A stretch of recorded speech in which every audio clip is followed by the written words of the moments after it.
Avez-vous déjà entendu parler de la nuit où une armée entière s'est arrêtée de bouger parce que la Lune avait changé de couleur? C'est une histoire vraie et elle est datée.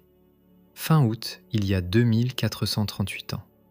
Une flotte est immobilisée dans un port de Sicile devant une ville qui s'appelle Syracuse. La campagne est perdue depuis des semaines, tout le monde à bord le sait, à commencer par l'homme qui commande. Et l'ordre est enfin donné. On part. Les bagages sont chargés, les rames sont en place, on lève l'ancre cette nuit. Et cette nuit-là, précisément cette nuit-là, la Lune entre dans l'ombre de la Terre. Des milliers d'hommes lèvent la tête en même temps. Le disque se remplit d'ombre et il ne disparaît pas.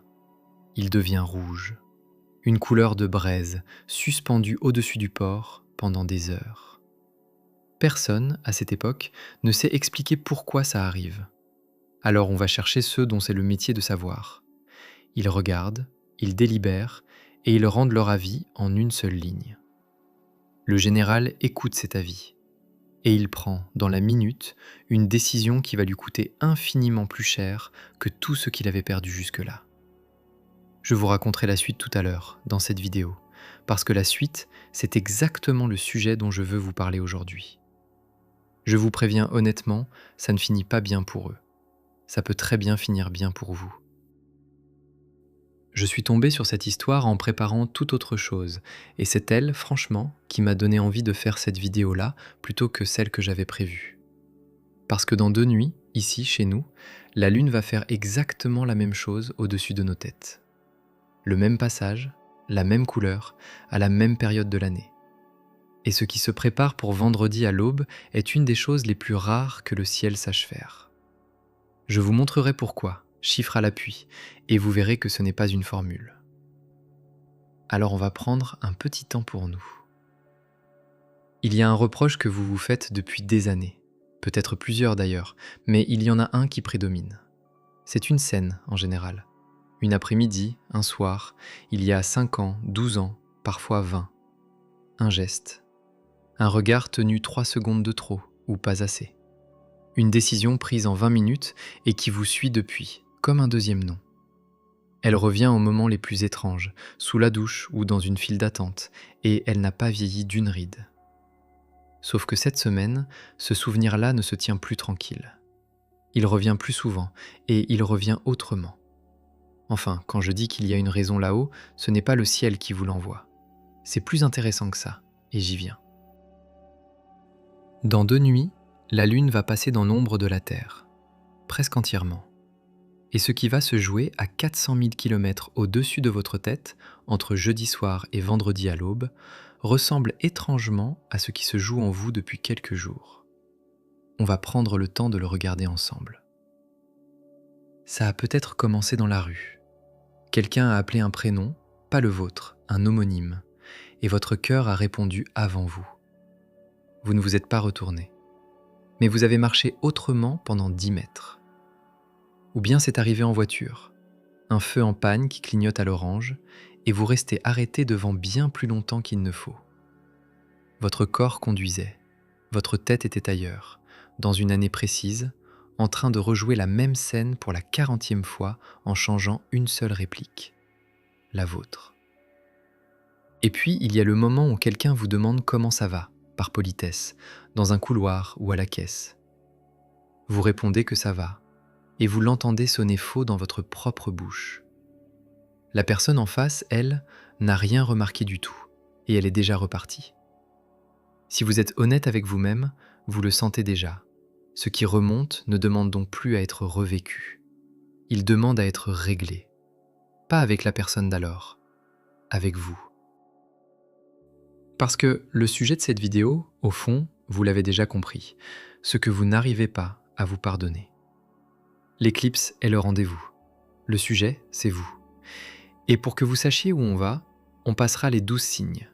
Tous les 12, un par un, par famille, et on commence par le feu. Pour chacun, je vais vous dire 3 choses, et 3 seulement. Ce que ça faisait chez vous, depuis des années, ce que ça fait cette semaine précise, et ce que ça fera d'ici la fin septembre avec les dates. Si vous connaissez votre ascendant, gardez-le sous le coude. ça vaut pour lui aussi, et parfois plus fort que pour votre signe solaire. Alors, qu'est-ce qui se passe exactement? Vendredi 28 août, la Lune sera pleine et éclipsée. En France et en Belgique, ça se joue au petit matin, juste avant que le soleil se lève. Au Québec, dans la nuit de jeudi à vendredi, en pleine soirée. Les heures exactes à la minute près, les degrés, les positions de chaque planète, je vous mets tout ça par écrit dans la description. Vous pourrez vérifier ligne par ligne, et moi, je n'ai pas à vous réciter des chiffres pendant que vous conduisez. Une seule chose à garder, la Lune sera dans le signe des Poissons. Le Soleil sera exactement en face, dans le signe de la Vierge. Deux signes face à face, avec la Terre au milieu qui projette son ombre. Ces deux-là, c'est toute l'histoire. Une éclipse de Lune, au fond, c'est tout simple.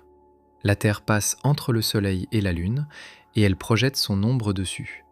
C'est notre ombre à nous, celle de la planète où vous êtes assis en ce moment. Cette fois, l'alignement est presque parfait. Au maximum, 93% du diamètre de la Lune seront plongés dans l'ombre de la Terre. 93%, c'est le chiffre officiel de la NASA, et vous savez que je préfère un chiffre juste à un chiffre rond. Et si vous préférez la surface, 96% de la Lune sera plongée dans l'ombre. Il ne restera qu'une fine bande claire en haut du disque. Et le signe où tout ça se joue, c'est le Poisson, le 12e, le dernier du zodiaque. C'est le signe où les cycles finissent, où ce qui a été construit pendant 11 signes se dissout pour faire de la place.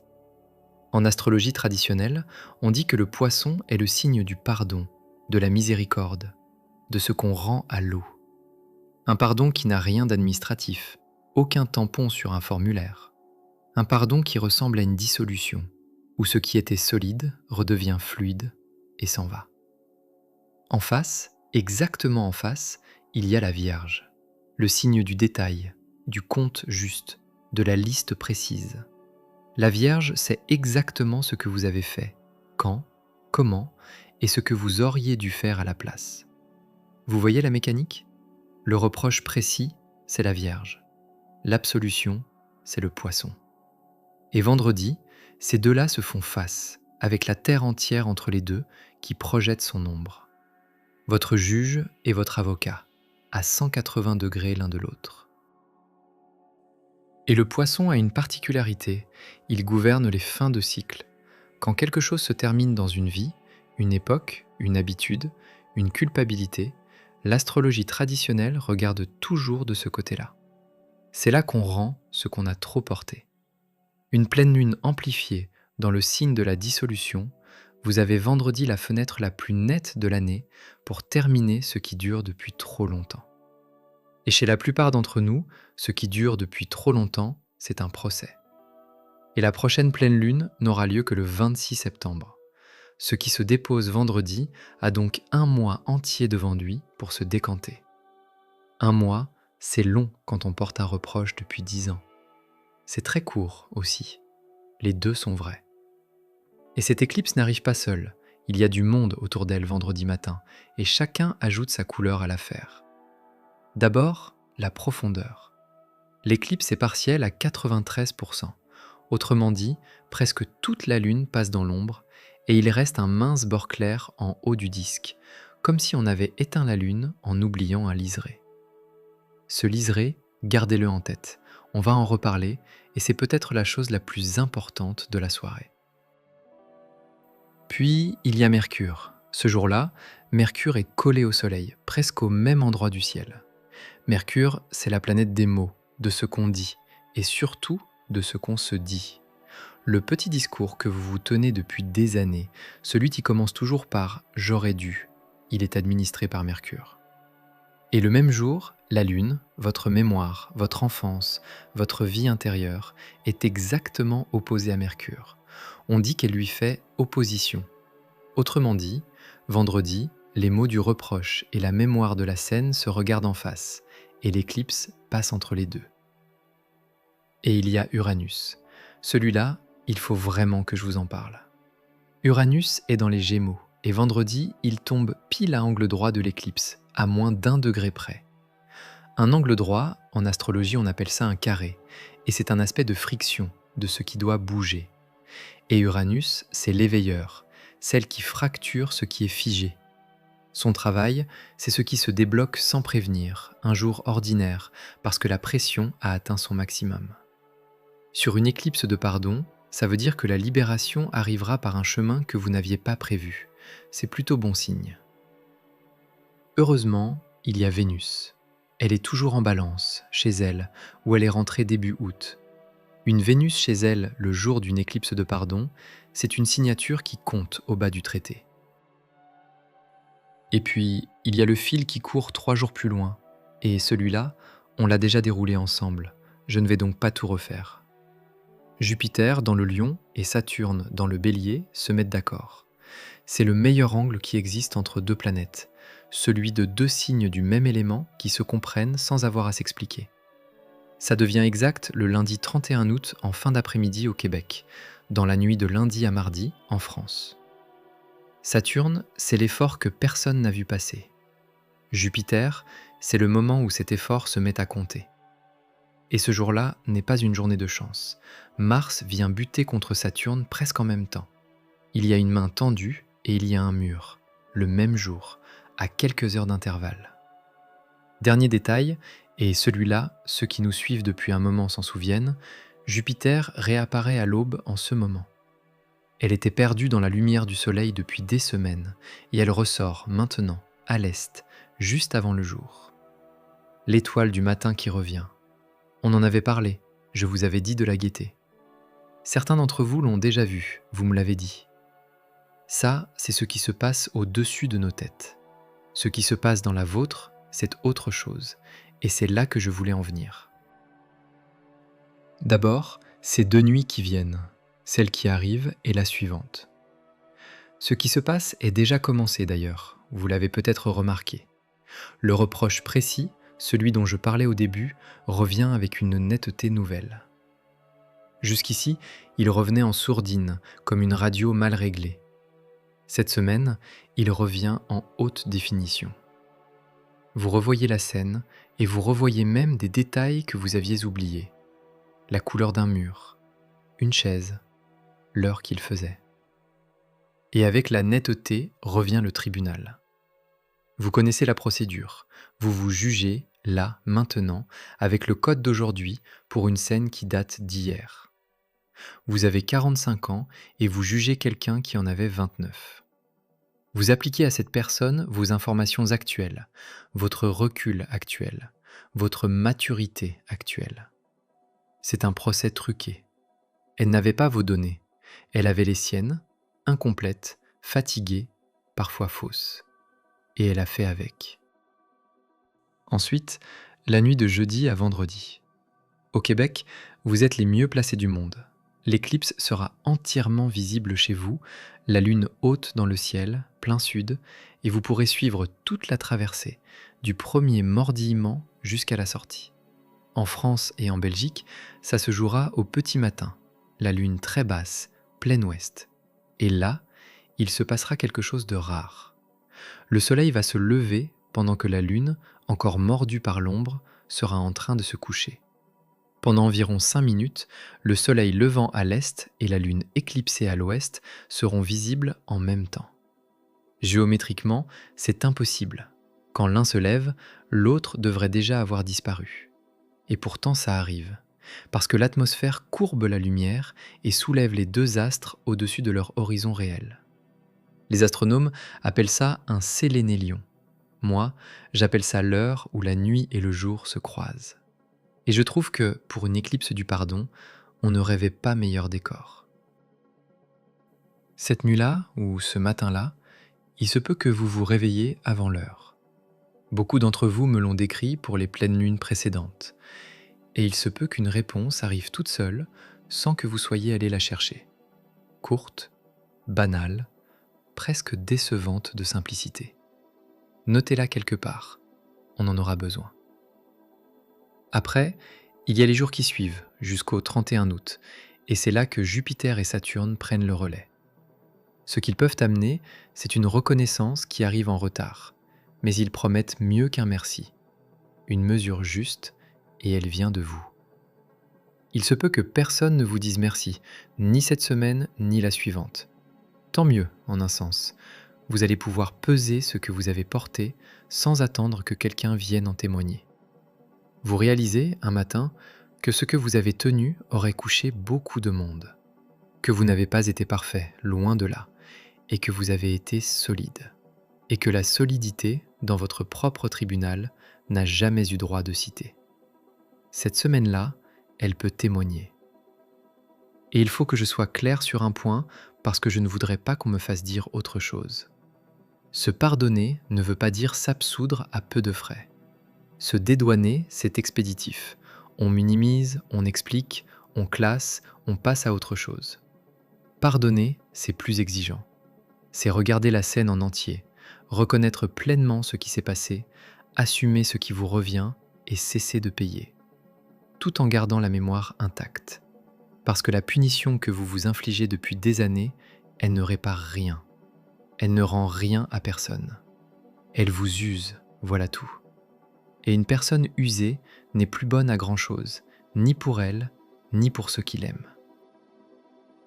Il y a une chose que vous avez attendue de quelqu'un d'autre, d'un parent, d'un ami, d'un patron. Un signe qu'on avait vu ce que ça vous coûtait. Ça n'est pas venu. Et vous êtes le seul témoin complet de votre propre procès. Le seul à savoir ce que vous saviez, ce que vous ne saviez pas, ce que vous portiez ce jour-là. Le verdict le plus juste viendra donc de là. Il y a une version de moi que je juge avec une sévérité que je n'accorderai à personne. Certains soirs, je me surprends à refaire le procès, avec la même charge, alors que je sais pertinemment que l'accusé n'avait pas toutes les pièces du dossier. Et vous connaissez la règle de la maison. Rien, là-haut, ne décide à votre place. Le ciel est clair, c'est tout. Il met une lumière particulière sur des choses qui étaient déjà là. Le scénario, lui, vous appartient entièrement. Il y a une chose que je n'arrive toujours pas à trouver banale, même après des années à regarder ça. C'est ce qui se passe, physiquement, quand la Lune entre dans l'ombre. Quand la Lune entre dans l'ombre de la Terre, elle entre dans un cône. La Terre, éclairée par le Soleil, projette derrière elle un cône sombre, long d'environ 1 400 000 km. Et la Lune, sur son orbite, le traverse. Elle y entre d'un côté, elle en ressort de l'autre. Toujours. Il n'existe aucune orbite, aucune configuration où la Lune s'installe dans l'ombre de la Terre. Elle la traverse. Point. Et pendant ce passage, elle ne disparaît jamais complètement. Elle prend une couleur, cuivrée, rouge sombre, rouille selon les années. Pourquoi ? Parce qu'il reste une lumière qui l'atteint, et cette lumière-là a fait un détour extraordinaire. Elle est passée par notre atmosphère. L'air de la Terre diffuse le bleu dans toutes les directions. C'est ce qui fait notre ciel bleu le jour. Et il laisse filer le rouge, qui continue sa route, courbée, jusqu'à la Lune. La première fois que j'ai compris ça, j'ai dû le relire 3 fois pour être sûr d'avoir bien saisi.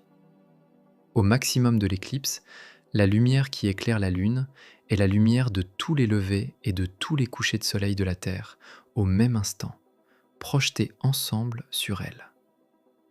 Toutes les aubes du monde, tous les crépuscules du monde, en train de se produire à cette minute-là quelque part, sur le fuseau de Tokyo, sur celui de Dakar, sur celui de Vancouver, convergent et viennent poser sur elle cette couleur. La Lune, plongée dans notre ombre, est éclairée par nos lumières les plus fragiles, par les heures où le jour et la nuit se croisent. Et il reste un détail. Au plus profond de l'éclipse, une fine bande claire subsiste en haut du disque. La nuit la plus noire de la Lune n'est jamais complète. Voilà, ce que vous n'arrivez pas à vous pardonner, c'est votre cône d'ombre. La zone sombre où vous êtes depuis des années et que vous avez fini par prendre pour votre adresse. On ne s'installe pas dans une ombre, on la traverse. On prend la couleur de ce qu'on a traversé et on en ressort de l'autre côté, entier. Se pardonner, ce n'est donc pas effacer.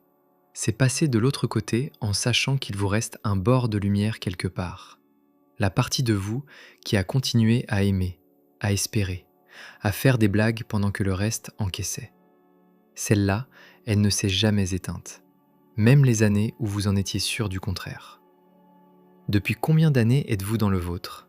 5, 12, 20 ? La sortie s'écrira chez vous. Elle n'a pas de date céleste. Mais l'entrée et le maximum, eux, en ont une. Vendredi. Et si vous traversez ça avec quelqu'un que vous aimez, regardez cette personne aussi.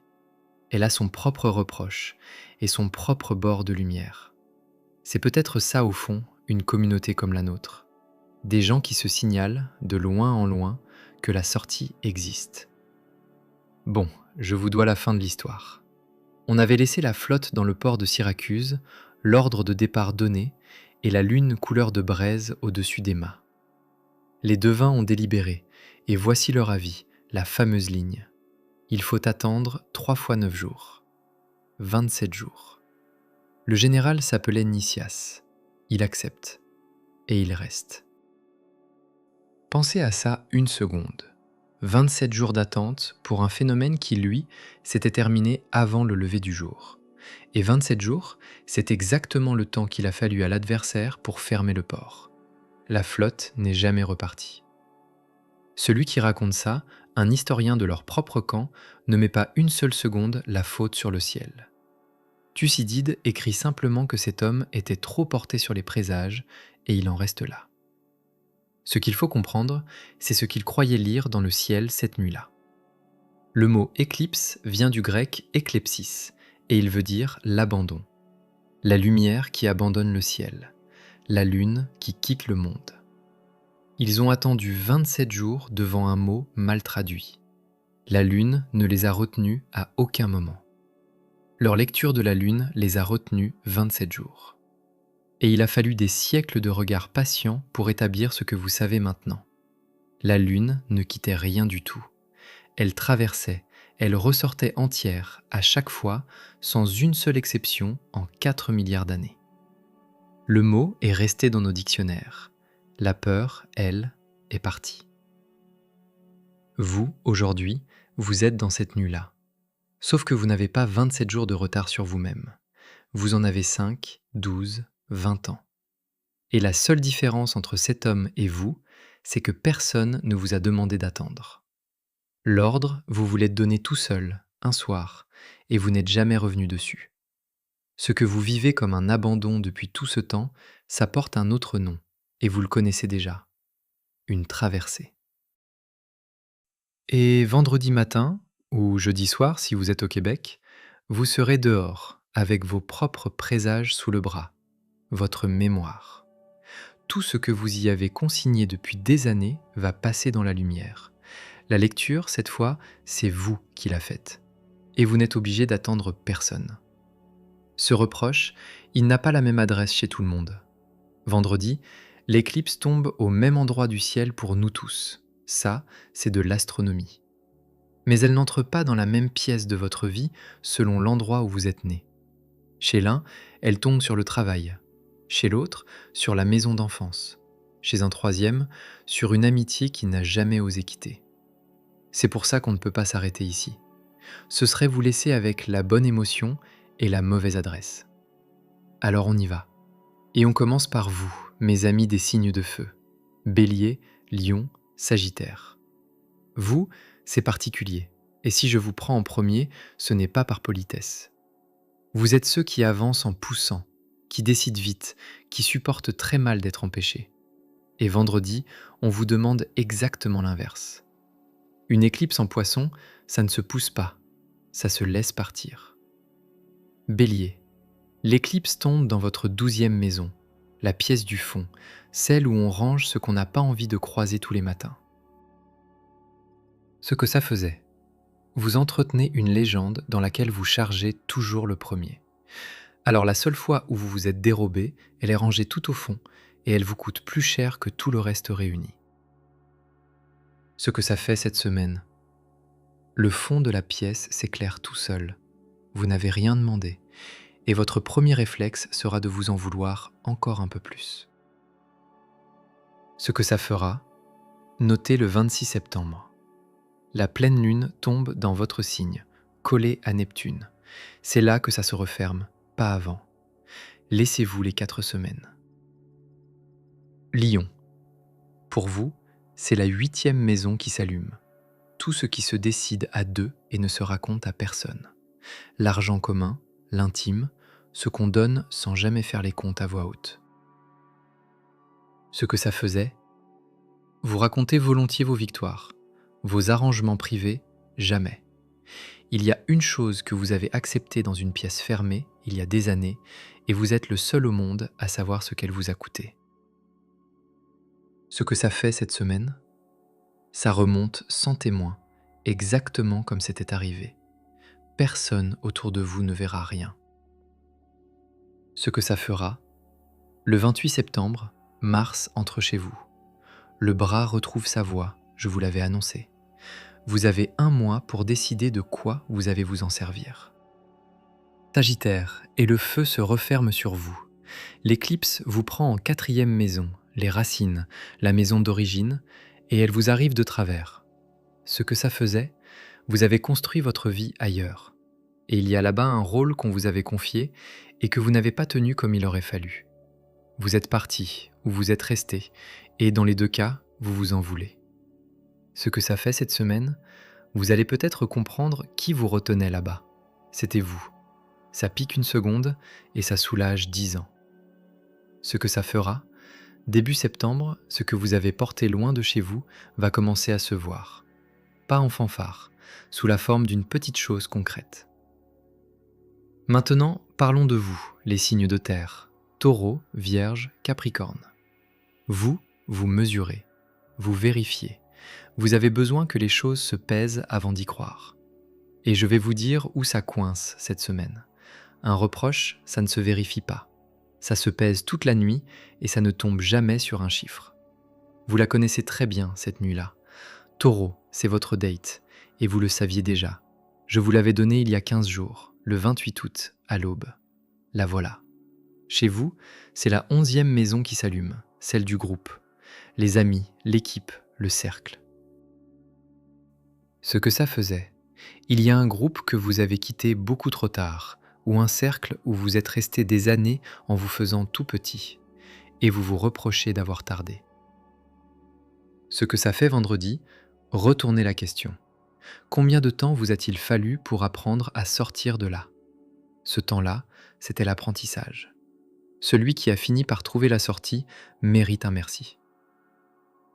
Ce que ça fera, vous avez jusqu'au 10 septembre pour dire les choses gentiment.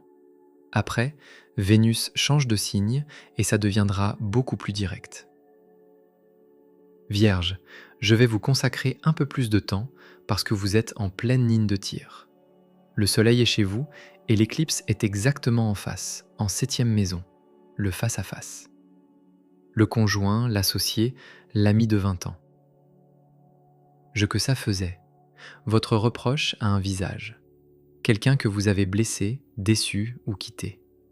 Vous avez monté le dossier avec votre précision habituelle, les dates, les mots exacts, l'ordre des événements. Et vous vous êtes condamné sans appel. Ce que ça fait vendredi, le dossier se rouvre et cette fois pour entendre l'autre partie. Il faut que vous sachiez une chose, vraie bien plus souvent qu'on ne le croit. Cette personne a pardonné depuis longtemps. Ou elle a oublié. Le seul tribunal encore en session, c'est le vôtre. Ce que ça fera. Le 11 septembre, la nouvelle lune tombe dans votre signe. C'est votre date de reprise, celle où on repart avec le dossier classé. Capricorne. 3e maison chez vous, autrement dit tout ce qui circule à courte distance. Les frères et sœurs, les voisins, les messages, les gens qu'on croise 3 fois par semaine. Ce que ça faisait, vous avez préféré tenir plutôt que parler. Quelqu'un de très proche attend depuis des années que vous ouvriez la bouche. Vous appelez ça de la solidité. À la longue, ça s'appelle aussi une addition. Ce que ça fait vendredi. Mercure est presque collé au soleil, ce qui veut dire que les mots sont disponibles. Ils n'ont pas besoin d'être bien choisis, ils ont besoin d'être dits, même mal. Ce que ça fera, si vous avez quelque chose à dire, dites-le le 31 août. pas le 1er septembre. Le 31, ça s'ouvre. Le lendemain, ça se referme. Et nous arrivons à vous, les signes d'air. Gémeaux, Balance, Verseau. Vous, je vais vous dire, c'est intéressant. Parce que vous pensez vite et vous expliquez bien. Trop bien même. Vous êtes capable de me construire un raisonnement impeccable pour justifier pourquoi vous vous en voulez encore aujourd'hui. Vendredi, ce raisonnement va se fissurer et c'est la meilleure nouvelle de votre semaine. Gémeaux, l'éclipse tape dans votre 10e maison, le métier et l'image publique, et elle vous arrive de travers. En plus, vous avez Uranus chez vous depuis le printemps, la planète qui fait sauter ce qui est bloqué, sans prévenir et sans demander. Ce que ça faisait, votre reproche ressemble à un bilan. Une orientation prise à 23 ans, une année que vous comptez comme perdue, un talent que vous n'avez pas su vendre. Ce que ça fait vendredi, c'est la grille de notation elle-même qui craque. Et si l'année perdue était celle qui vous a tout appris? Personne ne met ça sur un CV et pourtant tout le monde s'en sert. Ce que ça fera, le 10 septembre, Uranus s'arrête chez vous pour la première fois depuis son arrivée. Une planète qui s'arrête, c'est une planète qui appuie. Notez cette date. Balance, 6e maison. Le quotidien, les journées ordinaires et surtout la façon dont vous vous traitez vous-même quand personne ne regarde. Ce que ça faisait, vous vous êtes accordé le droit d'être efficace, jamais celui d'être fatigué. Des années à vous en vouloir, les jours où le corps a dit non à votre place.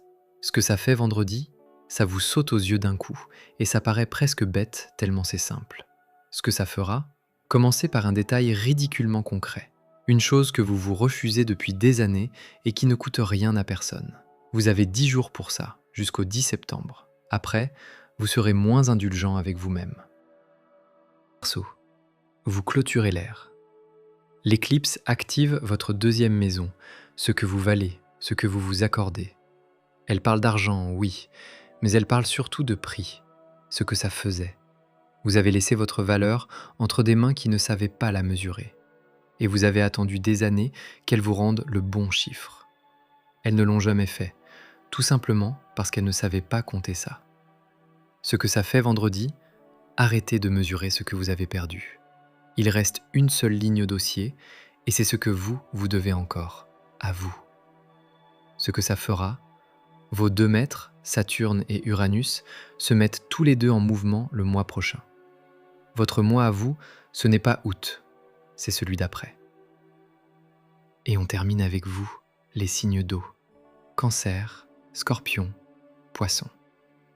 Vous n'avez pas besoin que je vous explique quoi que ce soit. C'est votre élément, c'est votre semaine, et vous le sentez depuis plusieurs jours déjà. Pour vous, cette éclipse ne sera pas une information, ce sera une température. Cancer, 9e maison pour vous, les croyances, le lointain, ce en quoi on a cru. Ce que ça faisait, vous avez cru à quelque chose, fort et longtemps. Une idée, un métier, une personne. Ça vous a coûté, et depuis, vous vous traitez de naïf dès que le sujet revient sur la table. Ce que ça fait vendredi, c'est votre maîtresse qui est éclipsée. La lune, c'est vous. Vous allez sentir tout ça plus fort que les 11 autres, et plus tôt qu'eux. Vous l'avez probablement déjà senti en début de semaine. Ce que ça fera, gardez une chose en tête.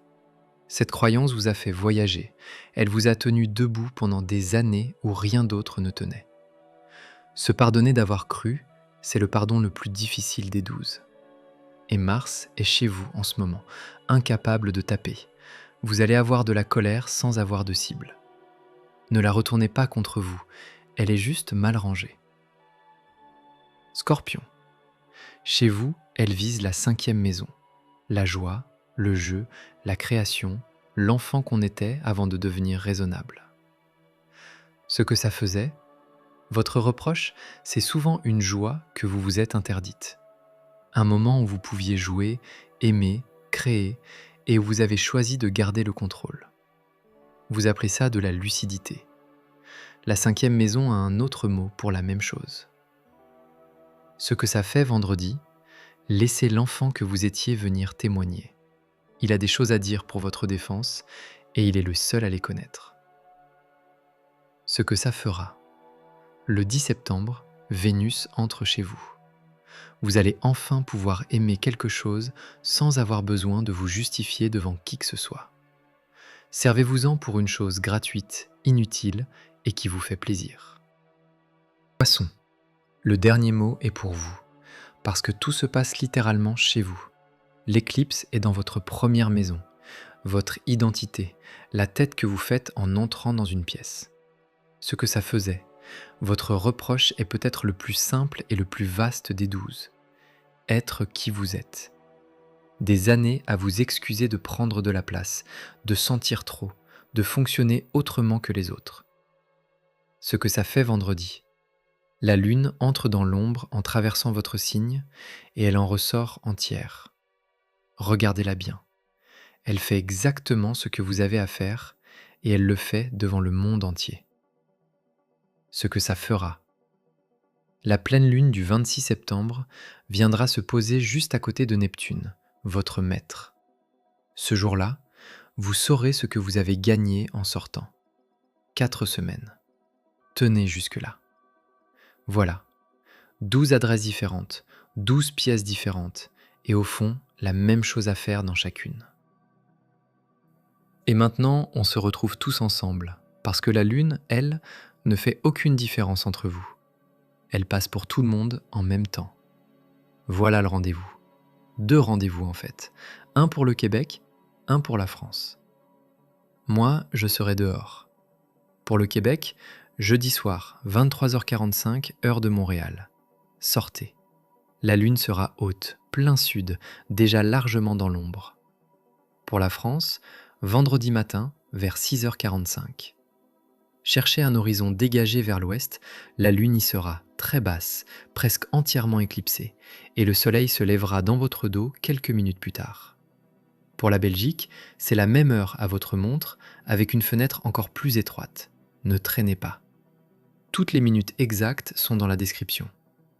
Pendant quelques minutes, vous aurez les deux à la fois, la nuit et le jour, ensemble. Peu de gens sur Terre auront vu ça de leur vie. Et entre ces 2 rendez-vous, faites donc une chose. Elle ne demande aucun matériel, juste votre voix et une pièce où personne ne vous entend. Dites le reproche à haute voix, au présent, avec votre verbe à vous. Je mens, j'abandonne, je trahis, selon votre dossier. Écoutez comment ça sonne dans la pièce. Puis redites-le une seule fois en changeant une chose et une seule, le temps du verbe. J'ai menti, j'ai abandonné. Vous allez entendre la différence dans votre propre bouche avant même de la comprendre. Le passé composé, en français, c'est le temps de ce qui est accompli, fini, refermé. Le présent, lui, dit que ça continue, que ça se produit encore, maintenant, pendant que vous parlez. Ça fait des années que vous conjuguez cette scène au mauvais temps. Laissez la grammaire faire une partie du travail. Sous une des dernières vidéos, quelqu'un m'a écrit « Ça fait 30 ans que je subis Saturne, une torture. » 30 ans. Si cette vidéo peut faire qu'une seule personne raccourcisse sa peine de quelques années, elle aura servi. Il y a 1 heure dans la journée où la nuit et le jour se croisent. Elle a lieu 2 fois en fait, à chaque extrémité du jour. On la connaît tous, et pourtant on la voit rarement, parce qu'elle demande d'être debout, dehors, la tête levée. Vendredi, cette heure-là sera visible à l'œil nu, projetée sur la lune elle-même. Et vous savez d'où vient sa couleur.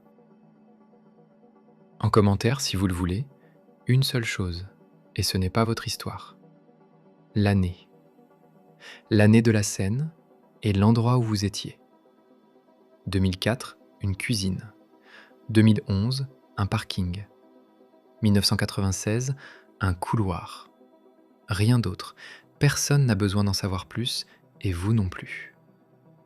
Vous allez voir défiler des années entières sous cette vidéo, et vous allez comprendre en les lisant une chose que je ne peux pas vous dire à votre place. Et pendant que vous écrivez cette année, je vous demande 30 secondes de plus, parce que ça découle directement de ce qu'on vient de faire. Vous avez remarqué que j'ai dû parler à 12 personnes à la fois tout à l'heure. C'est la limite de l'exercice, et elle me gêne depuis un moment.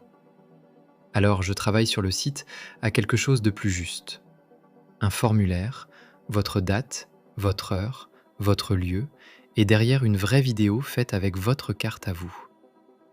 Je ne vends rien aujourd'hui, je n'ai même pas de bouton à vous montrer, je veux juste savoir si ça intéresse quelqu'un. Si ça vous parle, 2 mots en commentaire, astro, perso. Et puis je voudrais vous laisser sur autre chose qu'une éclipse. Vendredi, pendant quelques minutes, il y aura des gens debout dehors. En France, en Belgique, en Suisse, à Montréal, à Québec, au Togo, à La Réunion pour ceux qui diront ça après coup. Ils ne se connaîtront pas. Ils regarderont la même chose au même moment. Certains auront mis un réveil la veille, d'autres seront debout depuis 3 heures du matin sans avoir su pourquoi. Et au-dessus d'eux, il y aura une lune cuivrée en train de sortir de l'ombre. Elle en sort, c'est ça que je voudrais que vous gardiez de tout ce qu'on vient de se dire. Elle en sort sans avoir eu à le mériter, sans avoir eu à comprendre quoi que ce soit. Elle en sort parce que c'est la mécanique, et que la mécanique n'a pas manqué une seule fois en 4 milliards d'années. Et pendant qu'elle traverse, la seule lumière qui l'atteint, c'est la nôtre. Nos aubes, nos crépuscules. Ce que la Terre a de plus court, de plus fragile et de plus ordinaire, voilà exactement ce qui vient la teindre en cuivre au moment le plus sombre de sa nuit. Il y a des soirs où je trouve que c'est la plus belle chose que la physique ait à nous dire, et vendredi, elle sera au-dessus de nos têtes, gratuite, pour tout le monde en même temps. Et vous, vous prenez une couleur en chemin, exactement pareille. Ceux qui vous connaissent depuis longtemps l'ont déjà vue sur vous, même s'ils n'ont pas su la nommer. Devant Syracuse, ils ont attendu 27 jours devant un mot mal traduit. Vous n'avez personne à attendre, pas les devins, pas le ciel, pas la personne qui aurait dû vous le dire il y a 20 ans et qui ne le dira pas. Et ce petit bord clair, tout en haut du disque, celui qui ne s'est pas éteint une seule seconde pendant toute la traversée, il est à vous. Il l'a toujours été, même les années où vous étiez certain du contraire. Vendredi, vous allez le voir de vos propres yeux, au-dessus de l'horizon, pendant que le jour se lèvera dans votre dos. On se retrouve très vite, et à vendredi, à l'aube.